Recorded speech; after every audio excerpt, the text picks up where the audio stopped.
প্রচার চলছে আর ফের বিজেপি প্রচারে আবারও তৃণমূলী অসভ্যতা। এবার তো হুগলির ধনেখালিতে, সেখানে বিজেপি প্রার্থীকে পুজোয় দেওয়া বাধা। ভোটের পর দেখে নেওয়ার হুমকি, হারের আতঙ্কে অসভ্যতা করছে তৃণমূল, খোঁচা বিজেপি।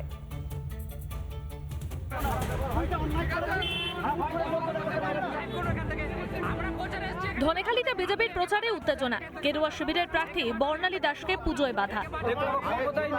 তৃণমূলের নেতা কর্মীদের বিরুদ্ধে সরব বিজেপি প্রার্থী। তৃণমূলের এক্স এমএলএ যিনি, তার খুবই প্রিয় কাছের লোক কাশীনাথ ঘোষ, তিনি এবং তার সহচর যারা আছে তারা আমাকে পুজো দিতে বাধা দিয়েছিল। তারা খুবই আমাকে গালিগালাজ করেছে। এখানেই শেষ নয়, বিজেপির সমর্থকদের হুমকিও দেওয়া হয় বলে দাবি বর্ণালী দাসের।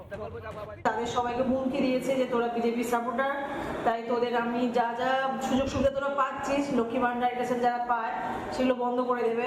এমনকি বলেছে তাদের যে তোর ভোটের পর আমরা যদি জিতি ক্ষমতায় আসি তাহলে তোদের আমরা দেখে নেবো। দায় এড়াতে ঠুনকো যুক্তি তৃণমূলের।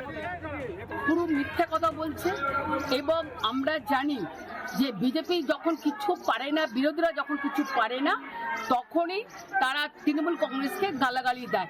এটাই হচ্ছে তাদের নেচার। কখনো বরানগর, কখনো ভবানীপুর, কখনো বর্ধমান, বারবার বিজেপির প্রচারে বাধা তৃণমূলের। হারের আতঙ্কেই প্রচারে বাধা।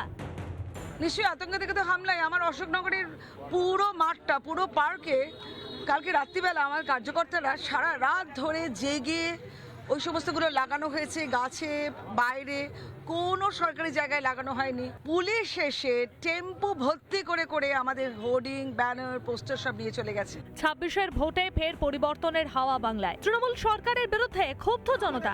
ভোট বাক্সের প্রভাব যে পড়বে তা ভালোই বুঝছে তৃণমূল। তাই প্রচার আটকে গুন্ডামি করে ভয়ের আবহ তৈরি করতে চাইছে তৃণমূল।